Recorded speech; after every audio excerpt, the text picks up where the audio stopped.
ஒரு 60 கிலோ மனுஷனை பார்த்து பயப்படாத ஆளே இல்லைன்னு சொன்னா நீங்க நம்புவீங்களா? இன்னைக்கு ப்ரூஸ்லியோட சக்சஸ்ஃபுல்லான ஸ்டோரியை தெரிஞ்சுக்கலாம். கதையை ஃபுல்லா பாருங்க. 100 Days Life in Short Stories episode 1ல Day 25. இந்த மாதிரியான இன்ட்ரெஸ்டிங்கான ஸ்டோரிஸ்க்கு நம்ம பேஜை ஃபாலோ பண்ணிக்கோங்க. நவம்பர் 27, 1940 அமெரிக்கால சான் பிரான்சிஸ்கோல பிறக்கிறாரு. சின்ன வயசுல இருந்தே நல்லா படிக்கிறாரு.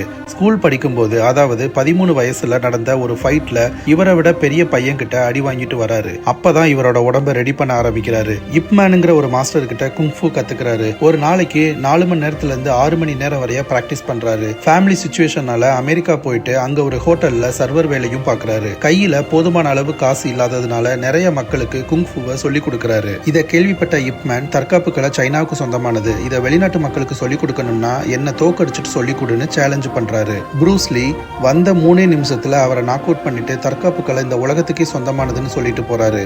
ஒரு நாள் இவருக்கு முதுகு வலிங்கிறதுனால இவரை 6 மாசம் பெட் ரெஸ்ட் எடுக்க சொல்றாங்க டாக்டர்ஸ். அப்ப ஒரு பேப்பரை எடுத்து நான் ஹாலிவுட்ல சூப்பர் ஸ்டார் ஆகணும், இந்த உலகத்துக்கே என்னோட டேலண்ட்டை ப்ரூவ் பண்ணணும்னு எழுதுறாரு. அதற்கான வேலையையும் செய்ய ஆரம்பிக்கிறாரு. அதுக்கு அப்புறமா ஹாங்காங் போயிட்டு அங்க சில படங்கள் நடிக்கிறாரு. மக்கள் மத்தியில நல்ல வரவேற்பும் கிடைக்குது. ஒரு நாள் வார்னர் ப்ரூஸ்டர் இருந்து கால் வருது, என்டர் தி டிராகன்ங்கிற ஒரு பெரிய ஹாலிவுட் மூவில நடிக்க சொல்லி. அந்த படத்துலயும் நடிக்கிறாரு. வேர்ல்டு வைடா 3300 கோடிக்கும் மேல கலெக்ஷன் ஆகுது. இதுல என்ன ஒரு வருத்தம்னா, அந்த படம் ரிலீஸ் ஆகுறதுக்கு முன்னாடியே அவர் இறந்து போயிடுறாரு. அவர் இறக்கும் போது அவருக்கு 32 வயசு. இருந்தாலும் இன்னைக்கு அவர் இறந்து 52 வருஷம் ஆச்சு. இன்னைக்கு வரைக்கும் அவரோட பேரும் அவரோட ரெக்கார்ட்ஸும் பேசப்படுது. இதுதான் வெற்றி. இந்த ஸ்டோரியை உங்க ஃப்ரெண்ட்ஸுக்கும் ஷேர் பண்ணுங்க, அவங்களும் தெரிஞ்சுப்பாங்க.